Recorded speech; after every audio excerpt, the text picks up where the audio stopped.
I kind of looked at it like nothing in my life has ever come easy, but God has always turned tragedy into triumph. And it's kind of like a metaphor for my life because this race was not easy. I could literally see this darkness. I can't explain it. And that lifted. It was gone. Driving home that night, I had a sense of humor. I could see the light at the end of the tunnel. Welcome back to another episode of Built by Faith. Today, I'm joined by my friend Matt Kuiper, owner of Desert Plunge. And as everybody knows, the way we start Built by Faith is we start in prayer. So let's go ahead and get into it. Heavenly Father, I thank you. I thank you for today, this moment with my brother in Christ, this moment to where we get to sit and be in proximity to one another, the moment that we get to sit and give you all the glory and the honor. Lord, I ask that you show up because you show up in every conversation we have here. But I ask today that you show up in a way that you've never shown up before, that you stir between us and you allow the Holy Spirit to have its way with us so that our conversation is as impactful as it possibly can be, so that it can reach the ears of the people that it needs to. But most importantly, that Matt has the opportunity to share his story in a way that maybe he's never done before, fully open-handed, surrendering the outcome to you and giving you all the glory and the praise and the honor. Lord, we are grateful for this moment, the gifts that you have given us, the gifts that we don't even know that are coming, but we thank you for this moment, this opportunity. I pray a prayer of protection around our conversation. May no evil come near us as we have this conversation so that it gets in the ears of the people you need it to. Lord, thank you for this moment. We invite you in, and I lift all of this up in the mighty name of Jesus. Amen. Amen.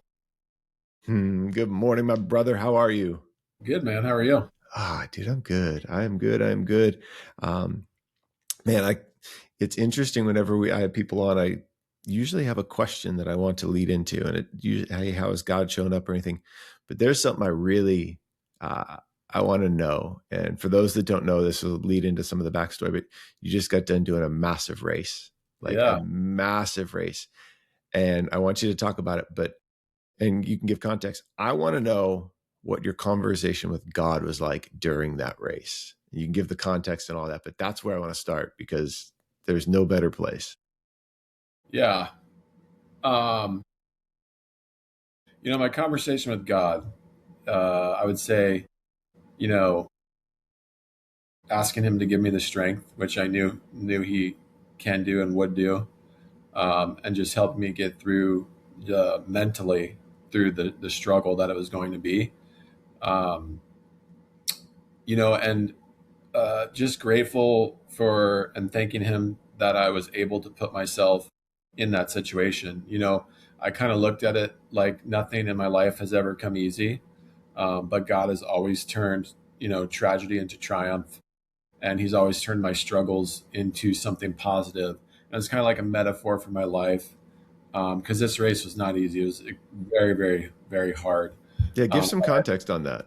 Yeah, it was a 100-mile race. I kind of jumped right into it. The furthest I'd ever ran was 13 miles prior to that. But I wanted to do something really hard. I wanted to do something that I didn't know I'd be able to complete. People ask me like, well, why didn't you start with like a marathon or a 50 miler? And I'm like, you know what? Like I could have, but I know I could go out and run. I could have run out and done a marathon or done 50 miles. I did not know I could complete 100 miles. So um, that is why I chose that.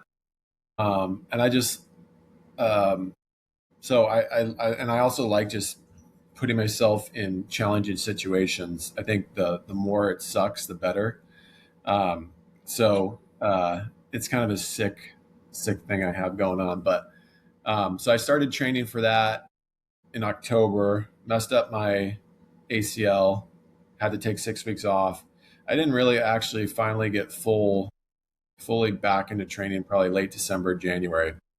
The race was in April 11th. But I was probably leading up to it. I was probably running 125, 150 miles a week. And then it was in Zion, and it was amazing. It was the hardest thing I've ever done, hands down, the hardest physical challenge I've ever done. my wife was there crewing me. Then I had three buddies that were my pacers, and then one of my buddies' wife was there with the crew, and just the overwhelming sense of like community. Um, everyone there, like it was such an amazing feeling. Like I felt so loved. It was, and like my pacers, my crew, like they got up. The race started Saturday morning. They were up at 5 a.m. and nobody slept until I was done. Mm. Anything I needed, they were there for me. They were meeting me in the middle of the night. My pacers were running in the middle of the night with me. I mean, I'm at this cruise station. There's guys I didn't even know patching up my feet for me, my nasty, gross feet. I mean, it was such a cool experience. And, towards the end, I was getting pretty emotional.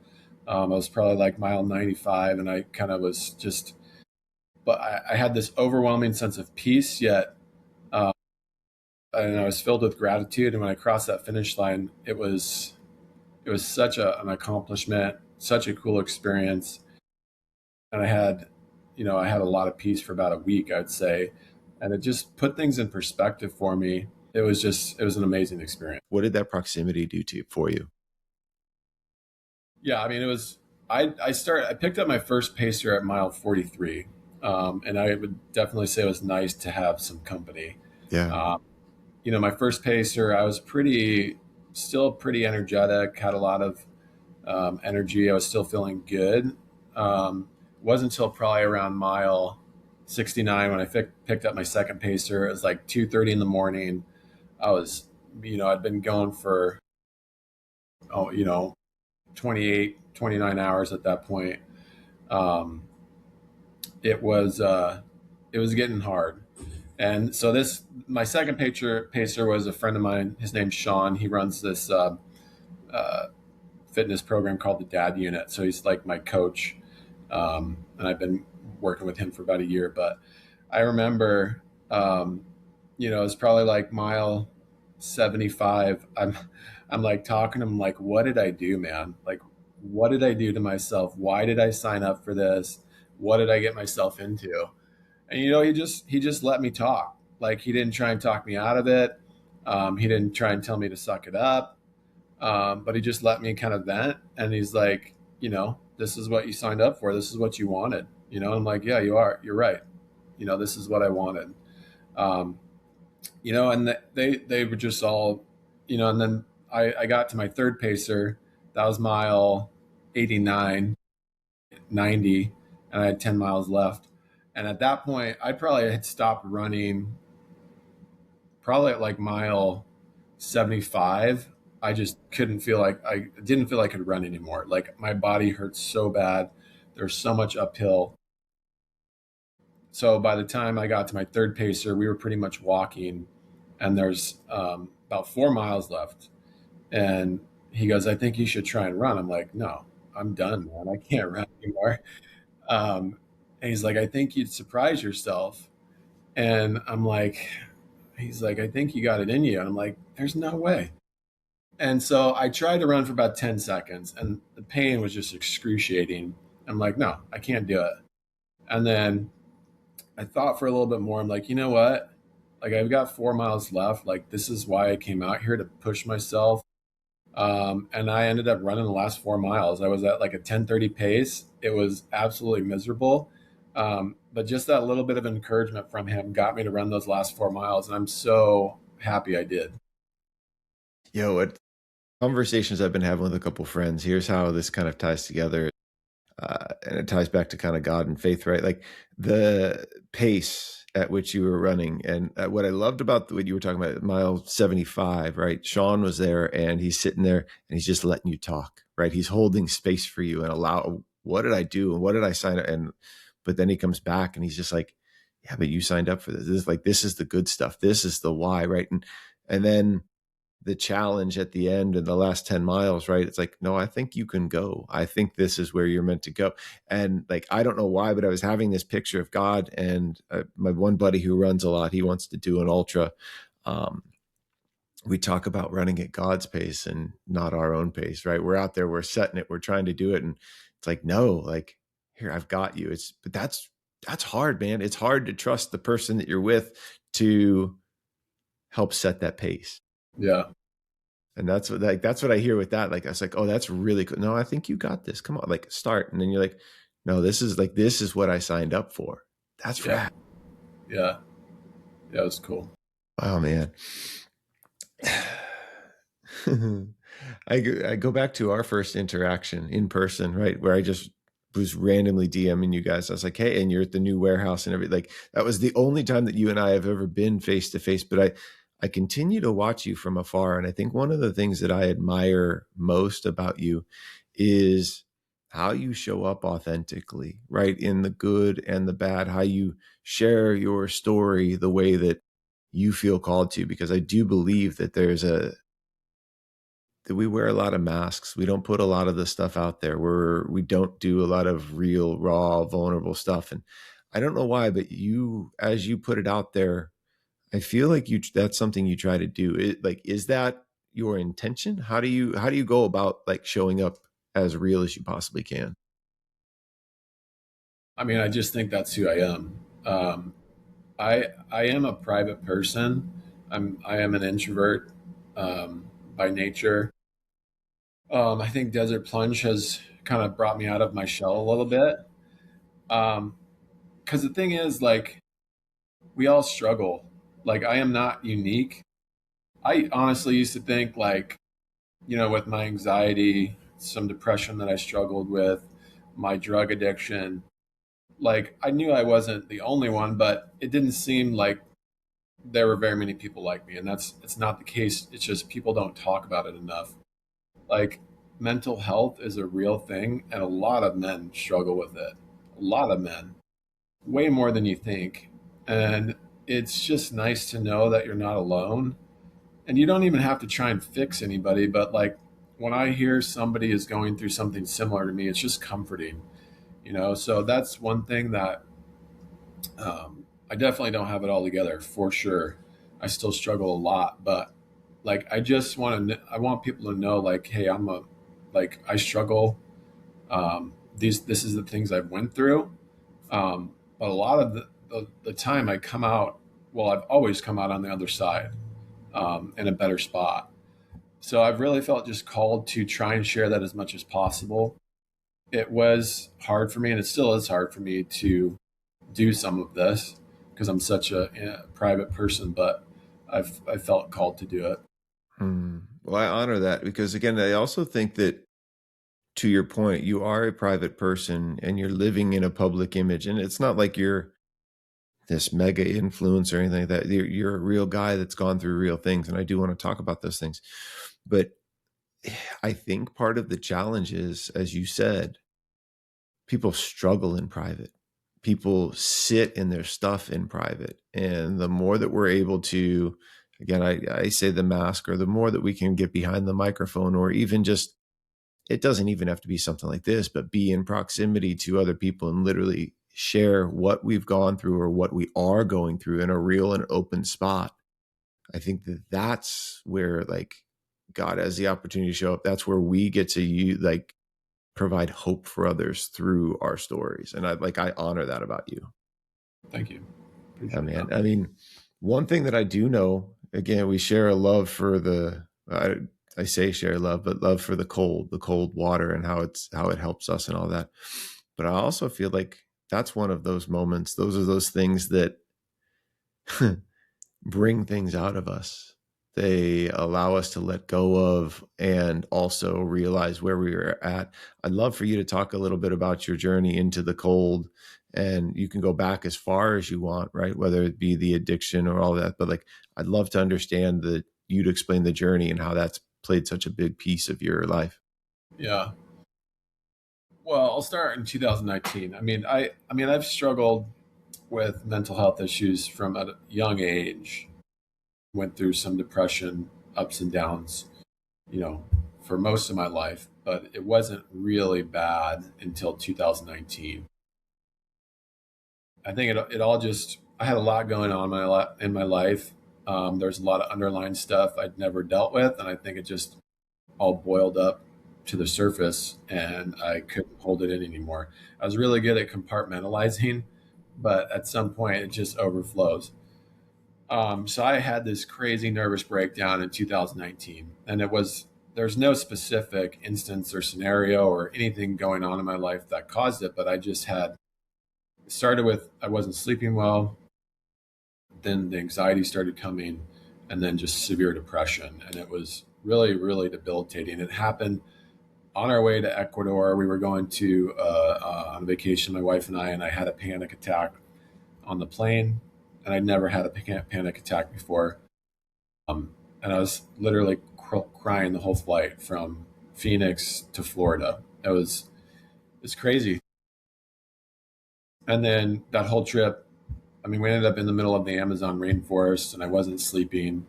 The anxiety and depression were out of control. I'm like, I think I just need to get home. So we just cut the trip short. Got home, and I thought everything would get back to normal, and that was far from the truth. And it would just turn into 7 months of like just debilitating mental health issues. I tried SSRIs. When they can work for some people, they just did not work for me. The side effects were so bad, I couldn't stay on the medications. I tried supplements. I tried therapy. I tried working out. I tried sunlight, which all of these things are good and they work, but I was in such a bad spot. Like I needed something to like just to snap me out of it. And it wasn't till my brother's like, hey, check out this guy called Wim Hof. Started reading up on Wim Hof, and found that cold exposure was helping him with some of the similar symptoms I had, and breath work. So I went and found this place in Arcadia called Optimize. Back in 2019, they were like one of the only wellness centers that had cold plunges available. I actually started with cryo, and like, there might be something to this, but it didn't really like. I felt something, but I'm like, It's I think I different. need, yeah. So I went and found Optimize, and I got in cold water, and it just snapped me out of it, like completely reset my brain. That night I was driving home, and like I had such a sense of relief, that like I could literally see this darkness. I can't explain it. I don't know if anybody's ever struggled with depression, they kind of probably know what I'm talking about. Like you can almost see this darkness, and that lifted. It was gone. Driving home that night, I had a sense of humor. I could see the light at the end of the tunnel. And from then on, I was just a firm believer in cold therapy. I did it every morning and every night for a year, never missed, even when we were on vacation. I'd haul bags of ice up to the bathtub from the ice machines. I mean, I was a firm believer in it, and that's how my cold plunge journey started. Picturing you driving home, right? And it's almost like you put on a different pair of glasses, and you like you cleaned your glasses, like you can see different. I'm curious, when did Bree notice the difference in you? Was it like did that night? Did she notice it? Oh, yeah, she noticed it that night. Like when I tell you I was in a bad spot, I was in a bad spot, man. But when I came home, like everything changed. Like, uh, she'd probably have to answer this, like what she was noticeably different from her for her. But I mean, I was talking again. Like I was so shut down, um, throughout this whole process. I came home and was having a lighthearted conversation, which I hadn't had for, like 7 months. Like it was immediate. And she noticed it right away too. Oh, like here's the one reflection for me, right? And again, this is just talking about, we all go through stuff. I went through, I want to know about Bree. I want you, like, how she's been with you through all of this. Cause I feel like this is a major component that we also don't talk about. Here's the thing that, like, proximity, this is what I'm coming back to, but like, you are in alignment. You are with a mighty, mighty woman that has been with you through all of this. And I'd love to talk about that journey with you. Yeah. Oh man, she has for sure, from early on in her marriage when I was actually still using, and she put up with me, um, to, going through all this mental health stuff. she's been amazing. She's been a rock. I would not be where I'm at today without her and her support. I'd say in 2019, I mean, she did, I mean, whatever I needed, she was there for me. I mean, the doctor's appointments, I mean, anything I needed, she was trying to help me get through it. She was so compassionate and caring. But at the same time, it was, I mean, that was obviously very, very hard for her because she didn't know what to do. Nothing was working. And she was also getting frustrated. Like, we're having the same conversations over and over and over again. And it's like she's like, I don't know what to do. I don't know how to help you anymore. But she continued to try, but she probably um, didn't let me know as much as she did. But I mean, it was very, very hard for her and also very frustrating for her at the same time. But she never gave up. She was always there for me, whatever I needed. I mean, the amount of doctor's appointments she was making for me to just help, like, we're trying to just figure out like what could have caused this. Uh, so yeah, but the cool thing is, even through like that hardest part in my life, our life, like we became so much closer, and our relationship with God became so much stronger. Like, it sucks that you have to go through these trials to really lean on God. And I don't know, like, if that's on purpose or not. Um, but sometimes that's what it takes to really get you back, um, drawn towards God and having that relationship with Him again. And I wouldn't say I walked away. I never walked away, but like I did not have a good relationship with God. It's not, and I think this brought me so much closer to Him. And I had no other options but to say, hey, I'm giving this to you. I've done everything I can. I'm surrendering, right? Um, and that's all I could do. But daily prayer, we would pray often, and it was, you know, interesting how that brought us closer together and our relationship with God closer. Yeah. As our Corey, my wife, and I, as our faith continues to grow, and again, prayer together, all of these different things, you said something that I don't know if we need to hit rock bottom for us to be able to then fix our eyes like upward or forward, right? But it feels like it's that moment. And I also feel that it's that moment that he knows that that's what it's going to take, right? It was there, like I was trying to picture it. I don't know if there is one for you, but you said it came a point in time where it's just like I had to open up my hands and it was just like full surrender. God, I give it all to you. But like I picture like this hitting in a cinematic way, like this hitting your knees, crying out to God, right? Was there a moment that was like that was that moment, or was it a buildup? Um, I remember specifically, I uh, I got in my truck and I drove out. I started driving. I had no idea where I was driving to, and I ended up out in the desert. And I just started screaming and yelling, and I'm like, God, why? Why are you putting me through this? What have I done to deserve this? I was really angry. I was really angry. But then by the end of it, it's like, you know what? I remember just saying, I give it to you. Like, I give you my anxiety, I give you my depression, I give you my marriage, I give it all to you because I obviously cannot fix this. Um, So I don't remember at what stage that was, but I do remember in my truck screaming and bawling. I was bawling. I mean, it was terrible. So there was, yeah, that specific event for sure. Man, I'm picturing that right alongside you. And what continues to come up for me is that that's all like that's what he wants. And it's not like he wants us to be at that place, but he wants us to be at a place to where it's like, yo, I give it all to you. I surrender it all. My life, my wife, my kids, my business, the take it all. And what I've found from that moment, whenever I've had that and tried to have that conversation, sometimes it's hard to live that daily, right? Yeah. Like God, Oh, yeah. like here I'm at a bottom place, or even maybe you're not at a bottom, but you realize that's what he wants. How do you live that out daily? How do you surrender it all?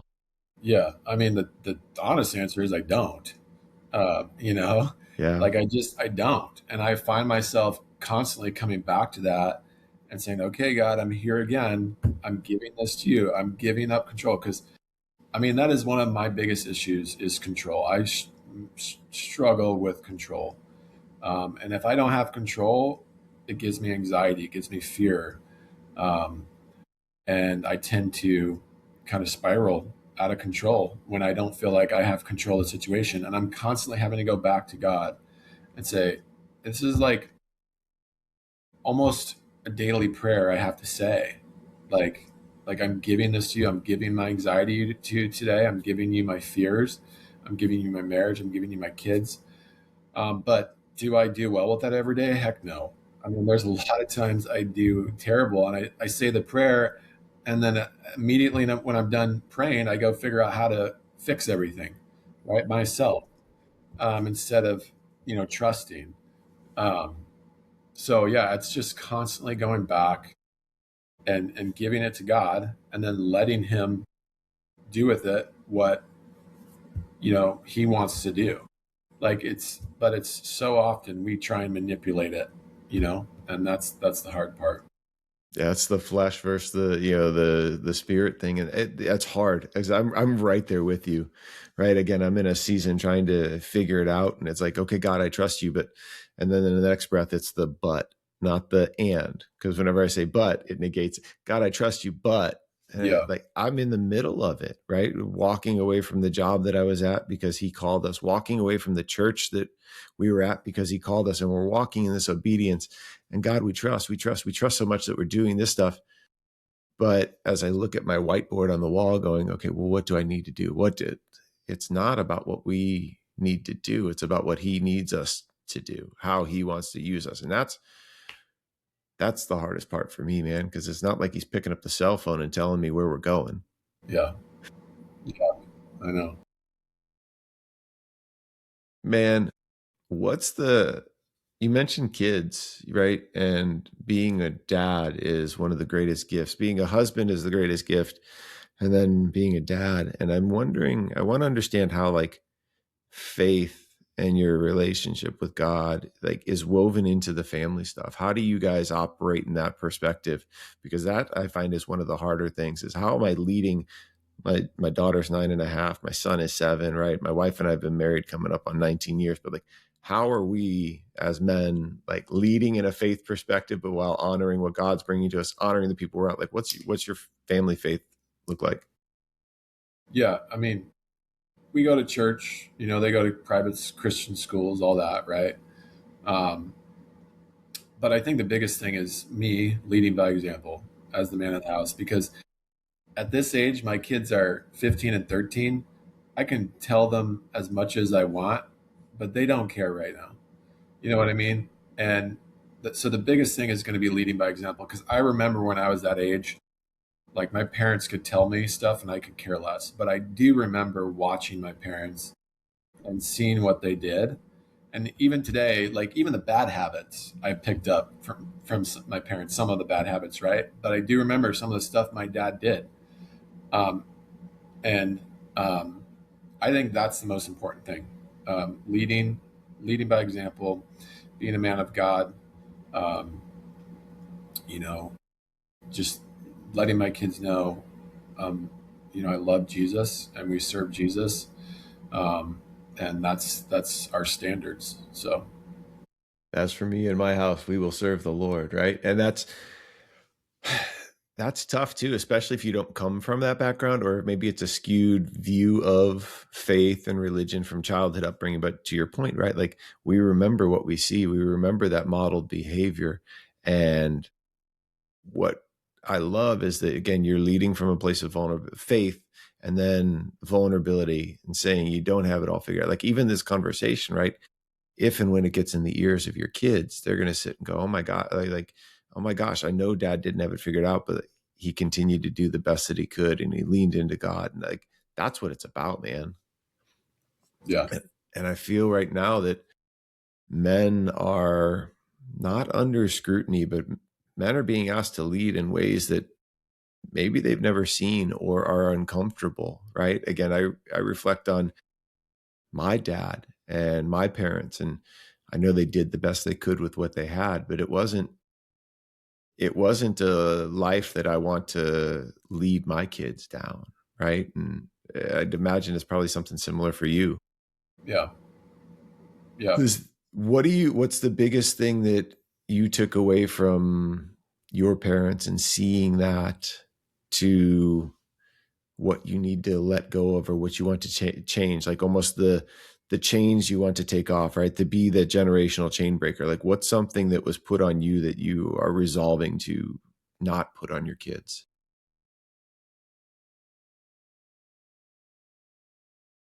Well, one of the things we didn't do a good job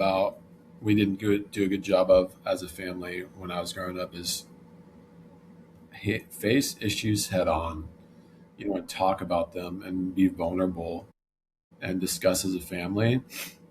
And, I'm not blaming my parents for that. I don't think they did that when they were younger. Right. So, um, you know, that's something Bree and I have been very aware of. And, it's hard. Kids are hard to raise. Um, but not necessarily trying to just kind of sweep it under the rug and hopefully it all resolves itself.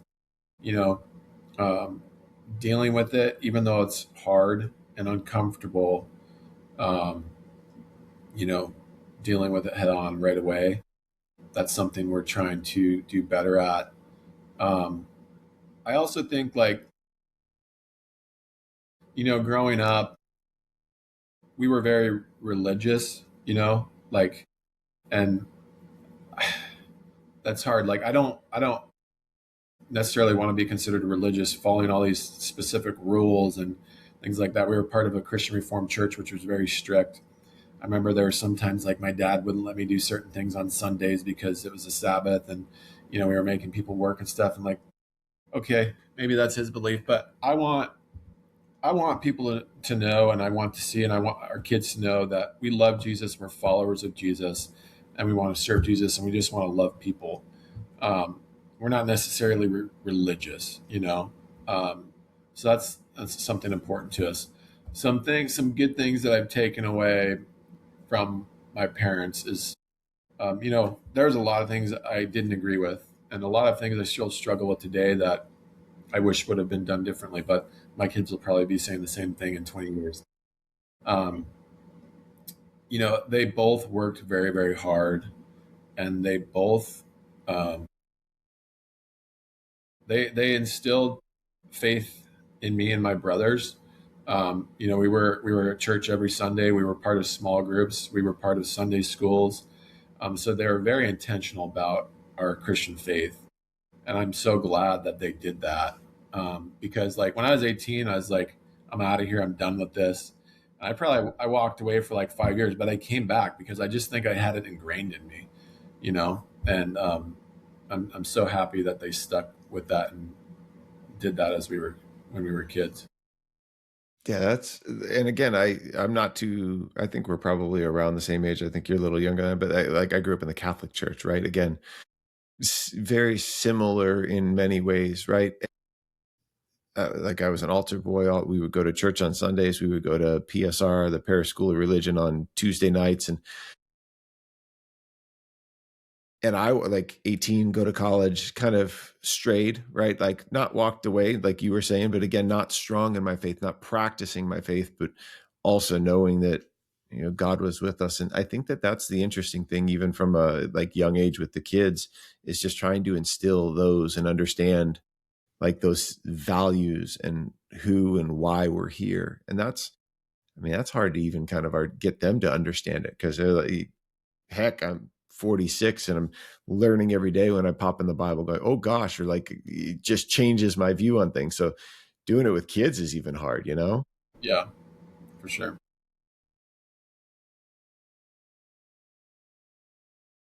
You talked about work ethic. and like they were hard workers. And I want to blend that with kind of the journey into building Desert Plunge, because I've heard the story, right? And again, your background, and I'd love for you to share about that. But like, I'd love for you to understand, like, I'd love to understand if and when and how that felt like a call and like God was guiding you. I'd love to understand that journey as you were even like building it and talking through it and figuring it out with Bree, and what if there was a faith component, if there was conversation with, like, I just want to learn more about that and kind of your whole building of it. Yeah. So at that time in 2019, I was a partner in an electrical company.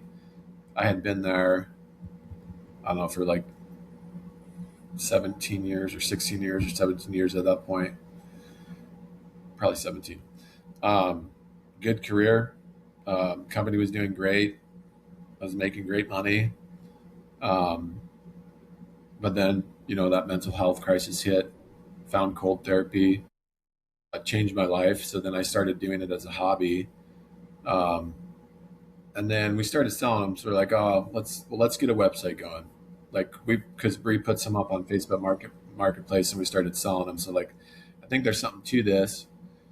Um, so then I was doing both. Like my heart wasn't really like I'd known for a long time that the construction industry wasn't for me. I was beginning to really resent what I was doing. I did not enjoy going to work.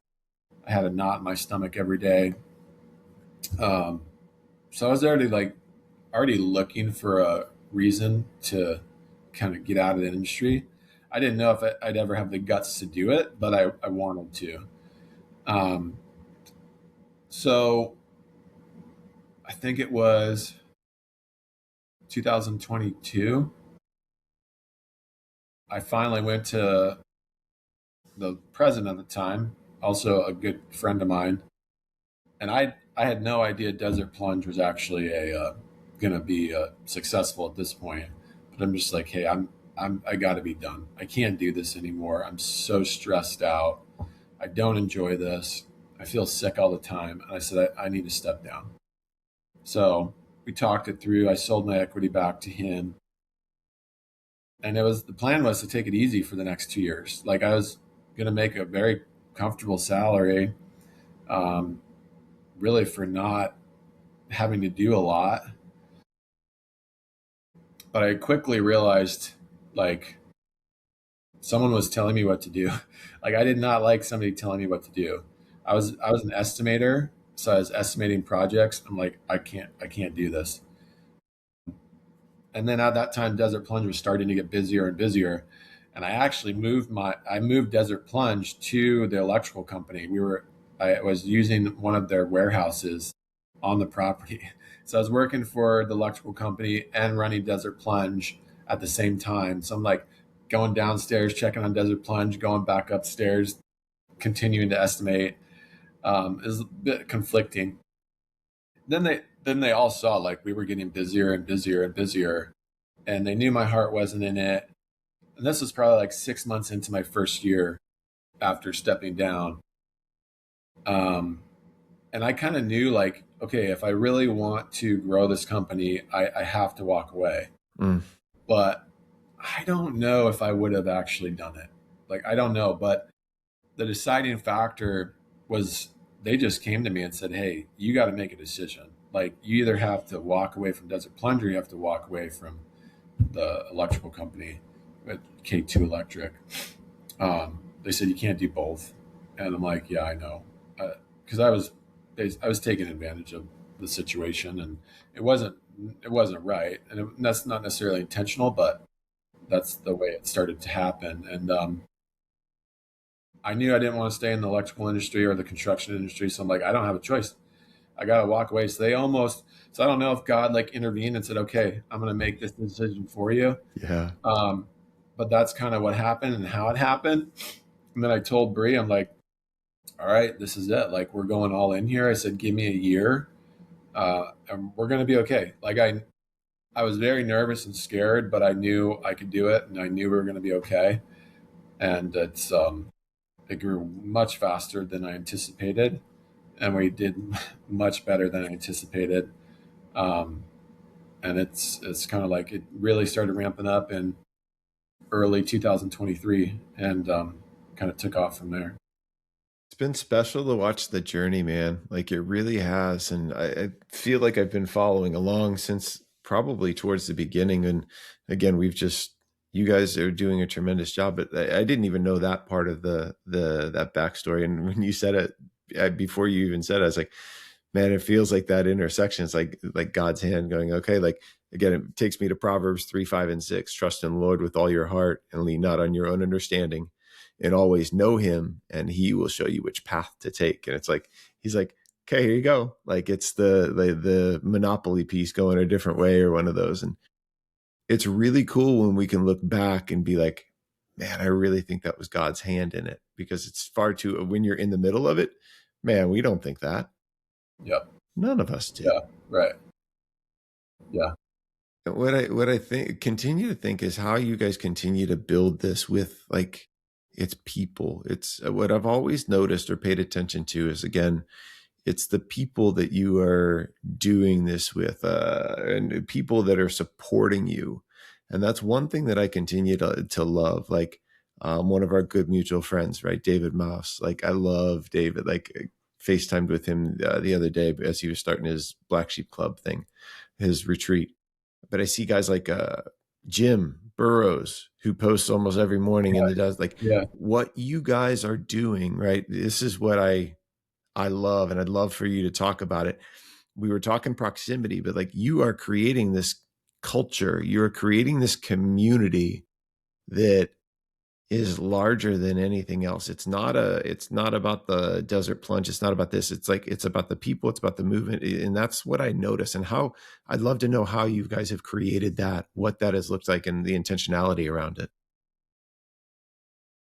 It's a good question. I mean, I don't know if early on it was intentional, but it just started happening that way, because I think, no, we from the get go, we put my story on the website so people could read my story, and a lot of people connected with that.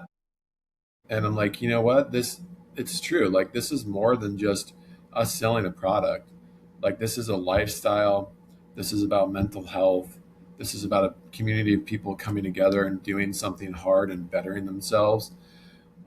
So we have really leaned into that, especially like the past year, um, because yes, I mean, it's a product we're selling. We want to make money, but most importantly, this changed my life, and it's not hard. I mean, it is hard, but it's accessible to everybody, and we try and stay very competitively priced to make it affordable for everybody.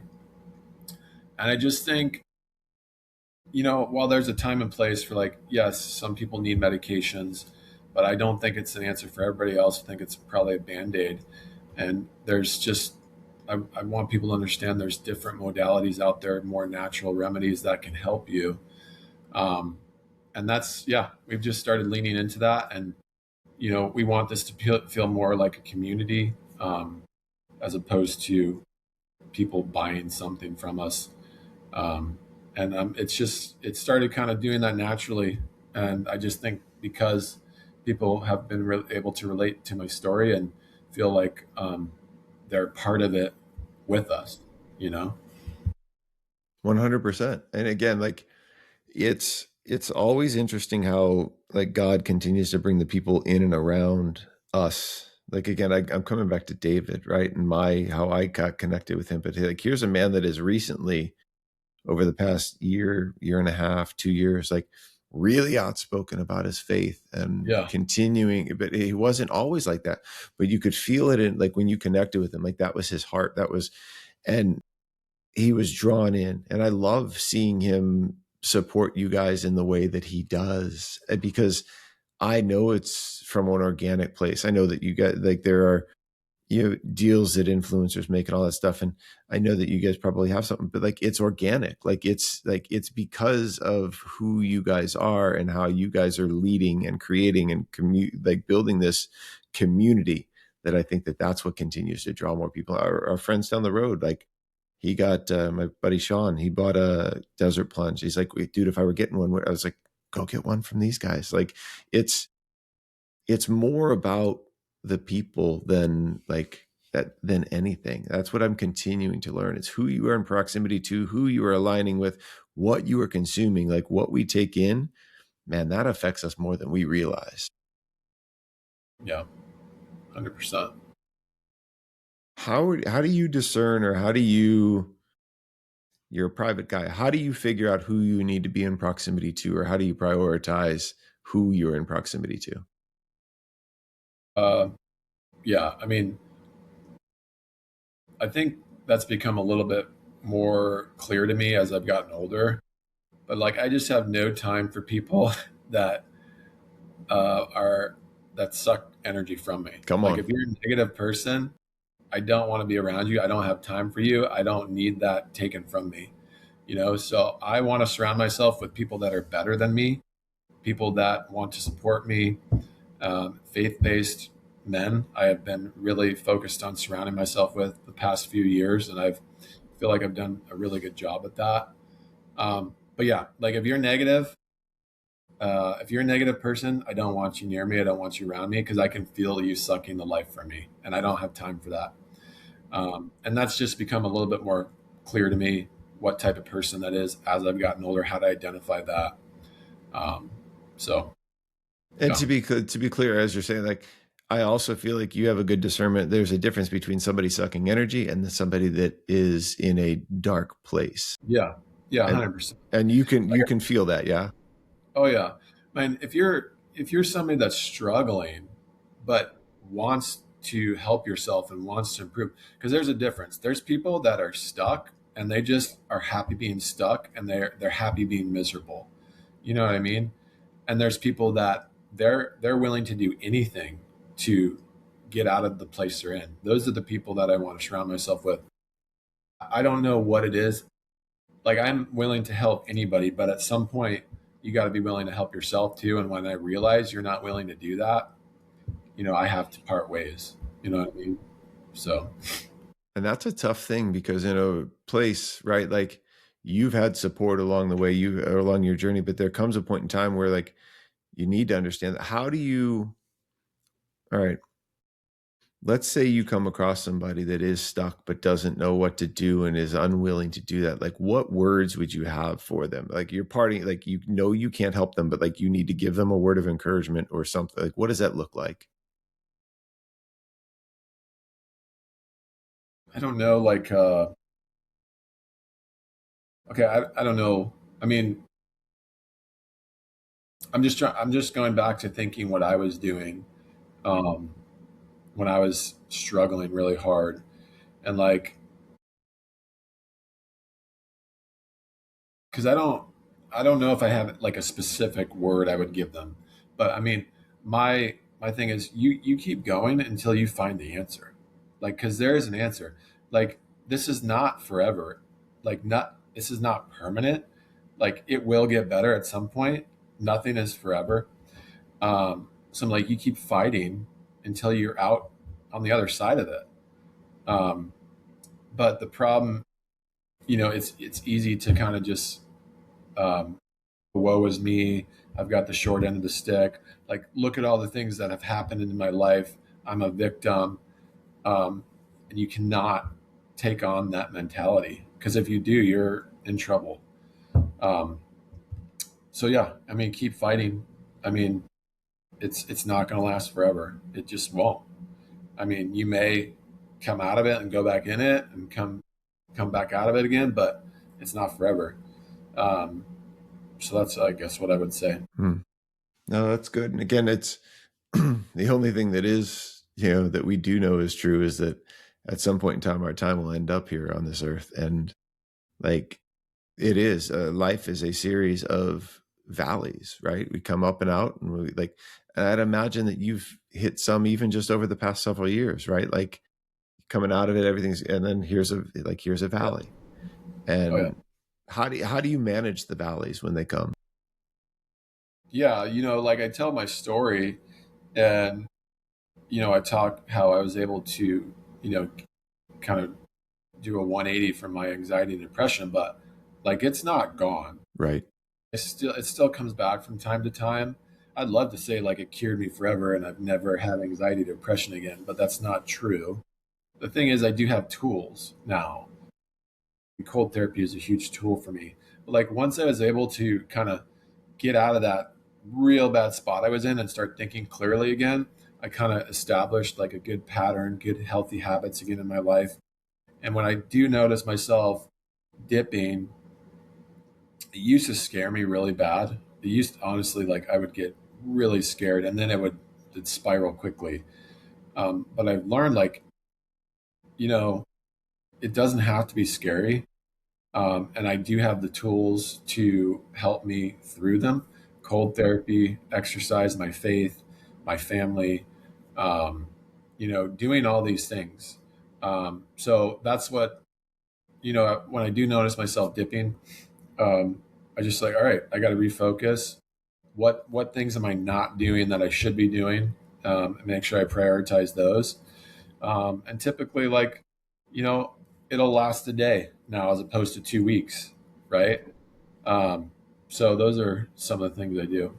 No, I love that. And again, it's almost a reframe. It's understanding that where you've come from, right? And I can like the fear is going to be natural, and I almost think that potentially, right? Like that could be the enemy sitting there going, "Hey, remember this? Remember where you were? Remember? Right? Come on, come on." Like, because here's the thing, right? Through this journey, you've continued to grow stronger in your faith. You've continued to talk to God more. You're leading your family that's faith forward, right? The enemy's going to try to do anything he can to derail you from doing what God's calling you to.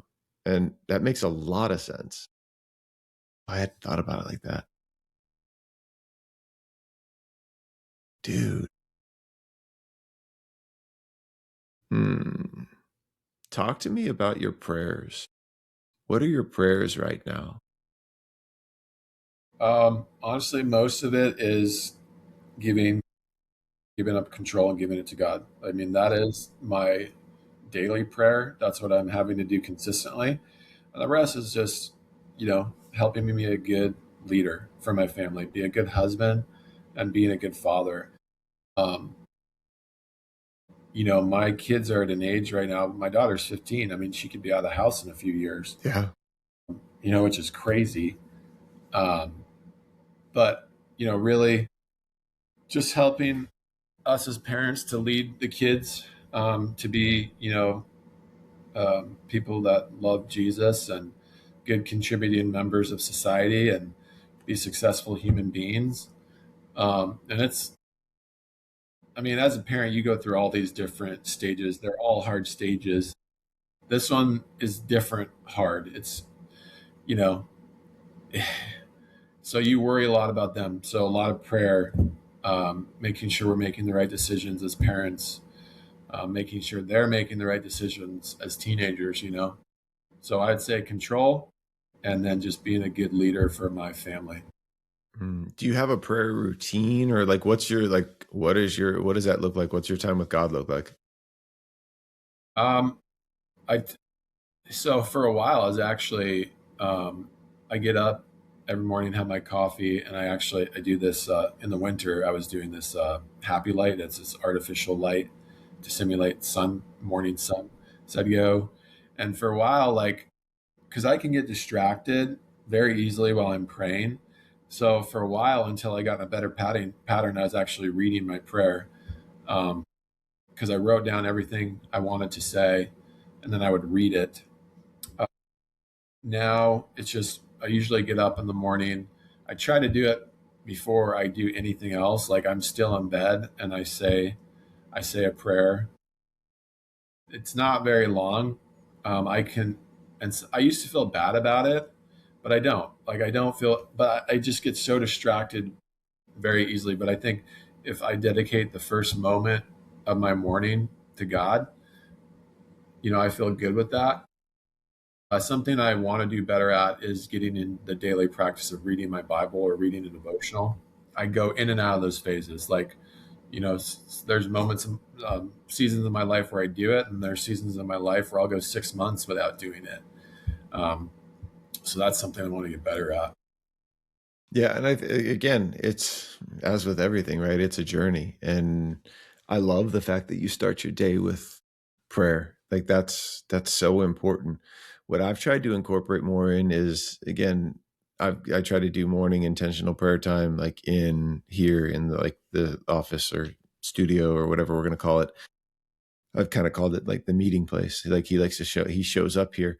And again, depending on days, it can ebb and flow. What I've been trying to do is do more of those short little prayers, like you're talking in the morning throughout the day. Because what I'm continuing to learn and understand is that like he just wants to be in conversation with us. And I think that's one thing that I've had a hard time grasping until recently. Like that's all he wants. Like he wants an intimate conversational relationship. Yeah, that's a good point. And I do that a lot throughout the day too. I don't Yeah. actually necessarily think about it as a prayer, but more of just talking, Conversation. conversation. And that's what I tell my kids too. Like I sit down. The other night I was talking to my son. I'm like, "Hey, buddy, how often are you praying?" Typical teenager. He's like, "I don't know."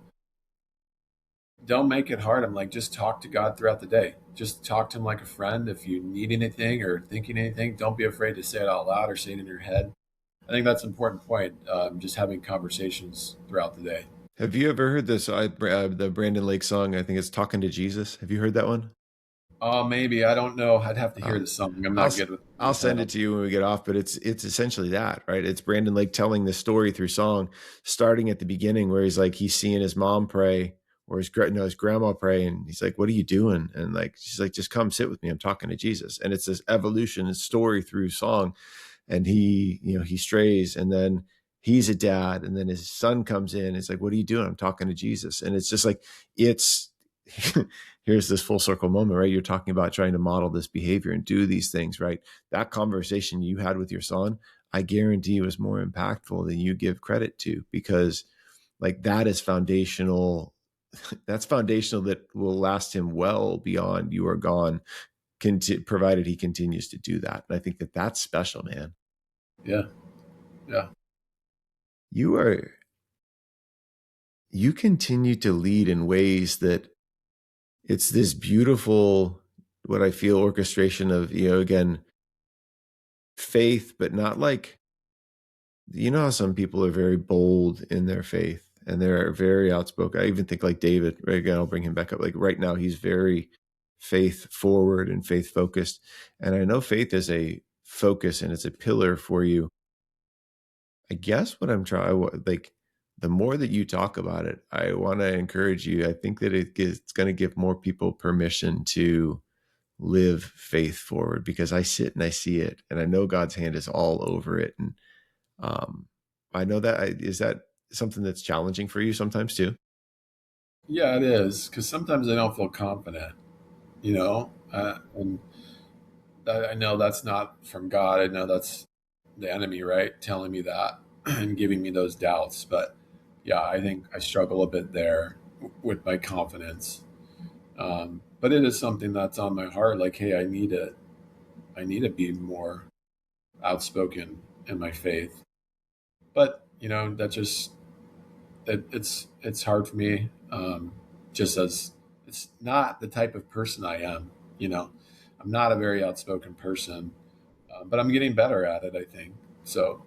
Yeah, I'd Continue. agree. And I think that it's also in the right environments and the right circles. Maybe it's not something on Instagram, but like as we were talking when you got on, you're part of this men's group, and I do want to talk about that because again, I want to let people know that there are different things out there. But like even in those moments, I think the what I'm continuing to find as I lean into faith and talk to him more is he continues to give us these moments that where it's like it's the little pat on the back or the little nudge. The Holy Spirit stirs something to where we feel like we're supposed to say something or do something. And how many times do we not? Right. And I think the word of encouragement for you is, again, in the environments that he's putting you in. Again, it doesn't necessarily have to be on social. It could be if you're called to it, but in those environments, how are you doing that? And it could impact the one person you need that day. But talk to me about that men's group. You said you were part of a group this morning. What are you guys doing? Because I want to encourage people, especially men right now. Like there are opportunities out there. We just, maybe many people don't understand where to look or what it looks like. Yeah. So I go to a men's group.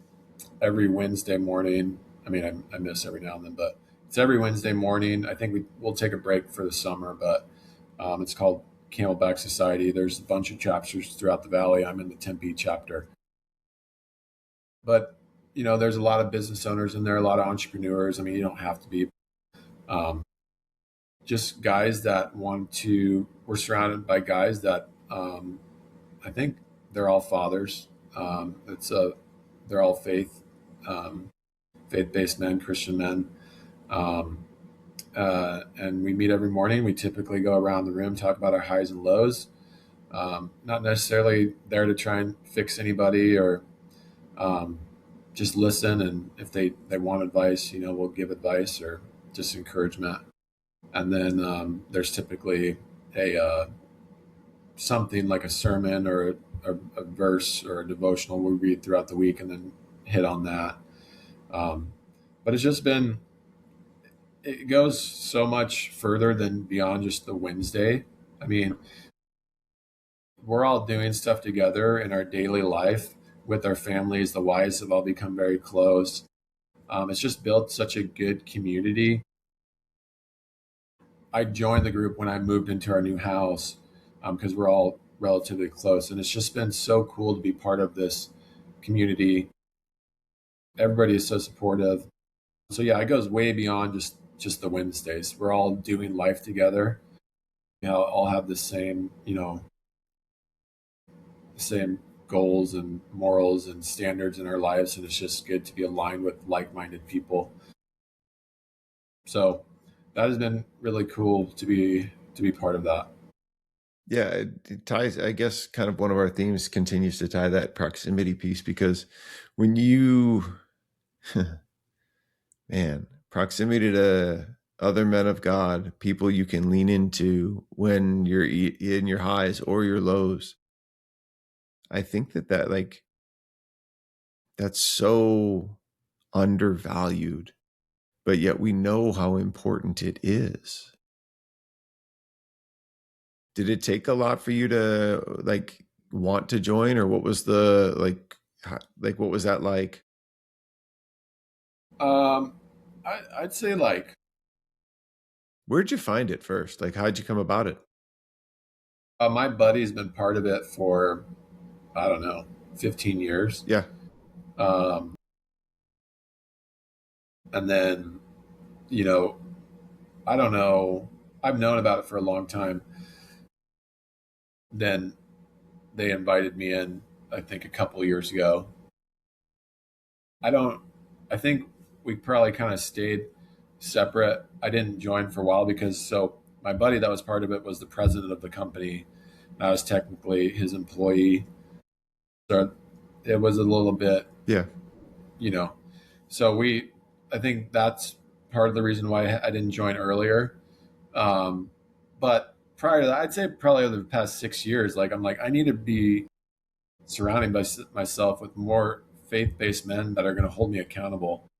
So even prior to that, I had been going to like a Friday morning men's group. It was just in a coffee shop, um, and we would meet with like 6 or 7 guys every morning.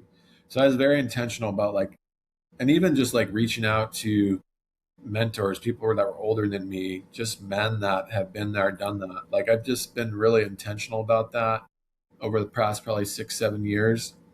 So just seeking that. Now at times I find like, okay, I'm getting a bit too busy. Like I probably need to dial it back a little bit. Um, so that Friday morning men's group kind of phased out, which was fine with me. So I'm just doing this Wednesday. But yeah, I've just been intentional about it.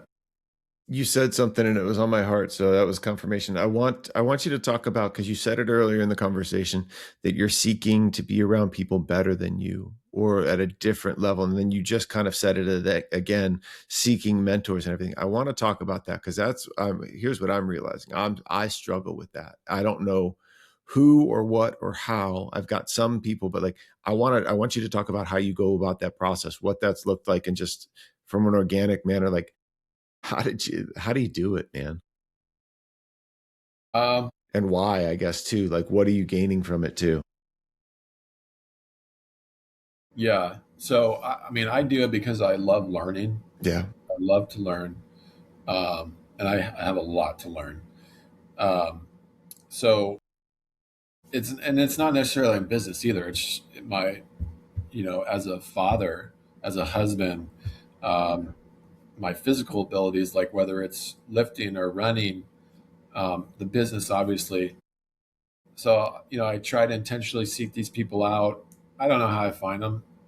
I mean, this men's group that I'm part of does give me access to a lot of these type of people, so that's been nice. But when I do find them, I make sure I'm intentional about it, and I ask them questions. I ask them if they'd be willing to have lunch with me. Um, so I intentionally make sure I try and carve out time with each of them individually. I mean, being in groups is nice, but you need that one-on-one time. Um, so, and I am totally, I guess, I have no shame in admitting I'm ignorant in a lot of areas.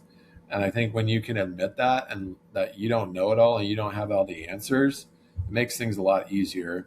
Because, I think that can be hard initially, like kind of humbling yourself and, you know, coming to terms with like, hey, you don't have it all figured out. You don't have all the answers. You need to go seek help and get guidance and wisdom from other people that have done it before you and that have done a better job than you. And there's lots of people out there that are doing it better than you in Hmm. everything.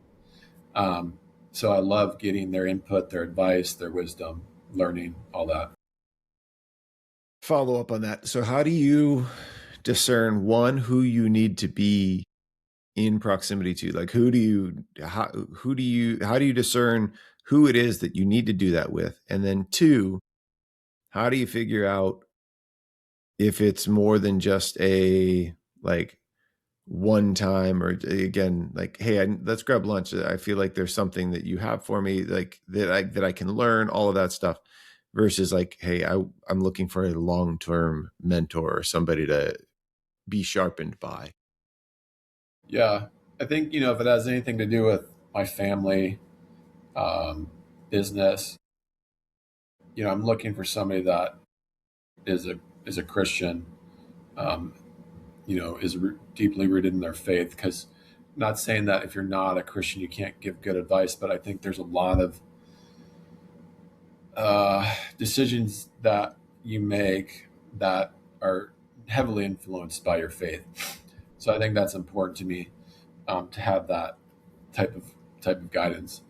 Um, typically somebody that I'm looking for in like a more long term mentorship is somebody that's quite a bit older than me, that's maybe raised a family already, um, ran their own business or have had multiple businesses throughout their life.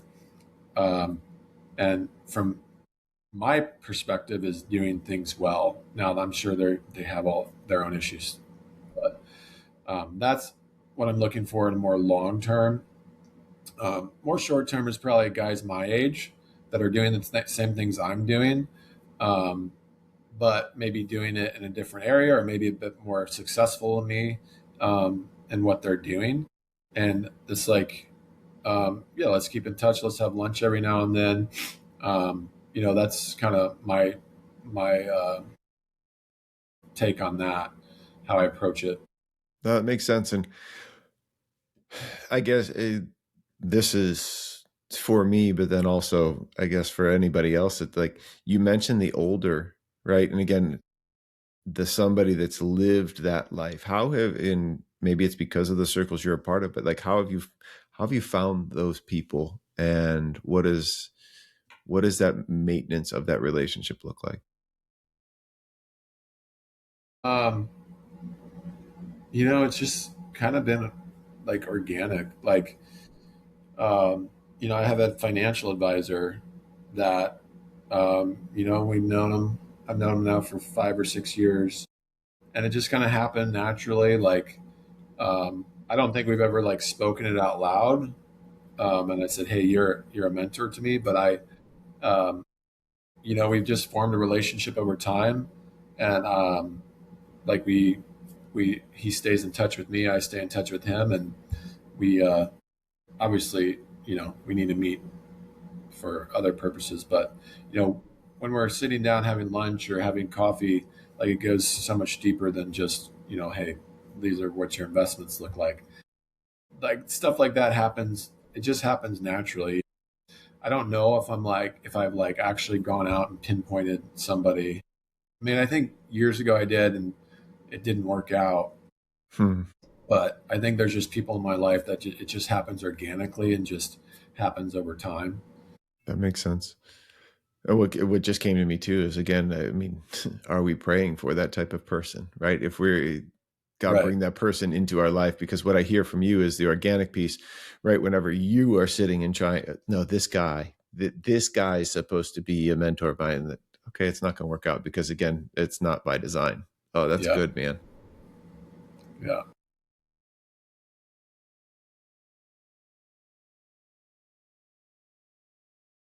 Matt, what else is on your mind? What else is there anything in your mind or your heart that you feel stirred to talk about right now?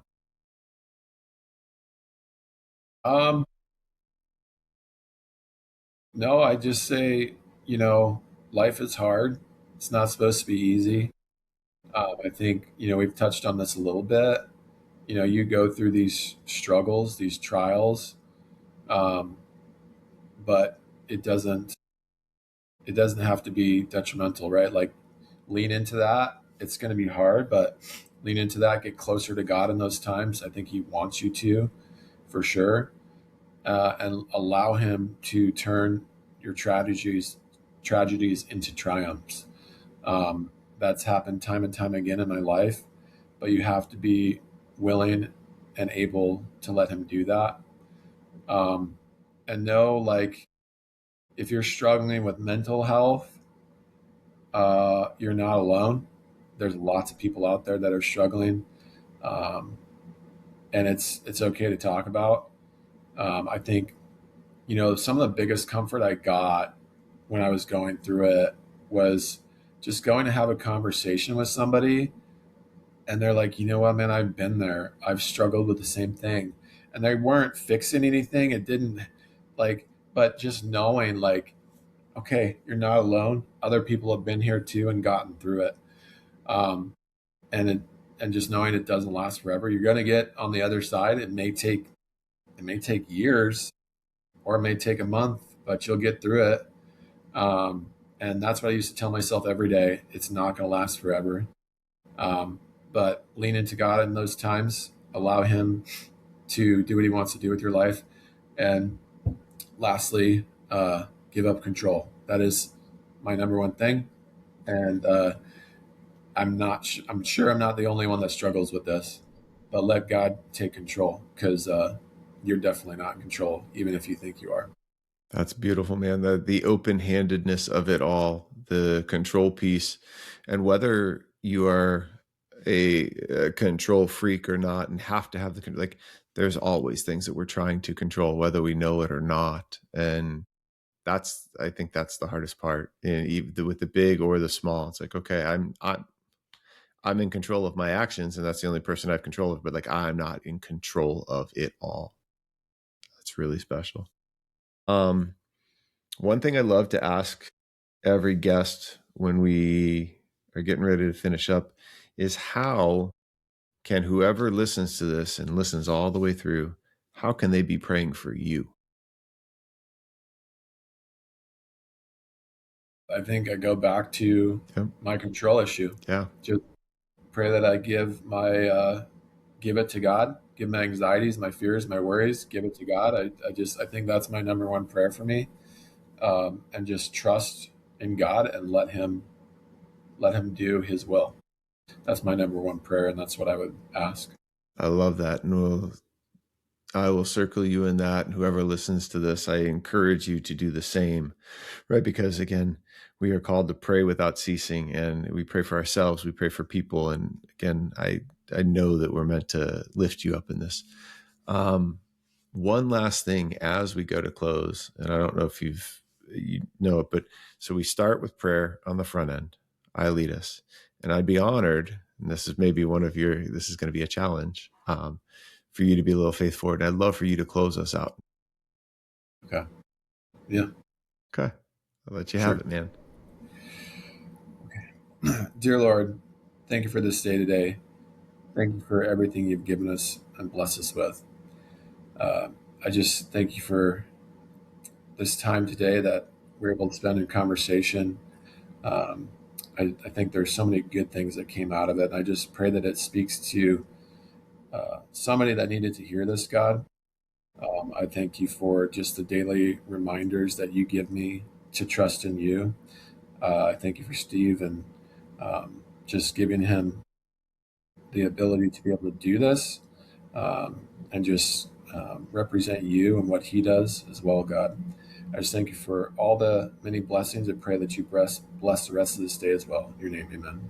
Amen. That was beautiful, man. I love that. Dude, I thank you. I really, really thank you. And I'm realizing that we need to get into proximity at some point in time amidst all of the busy schedules. And we'll, Yeah. even if it's for a coffee or Yeah. a plunge and just a 30-minute hang, like we need to do that. Yeah. Let's figure something out. Um, we'll get a date on the calendar. I'm always open for coffee. So I thank you, dude. So I'll talk to you yeah, soon. thank you for having me. Yeah, absolutely, dude.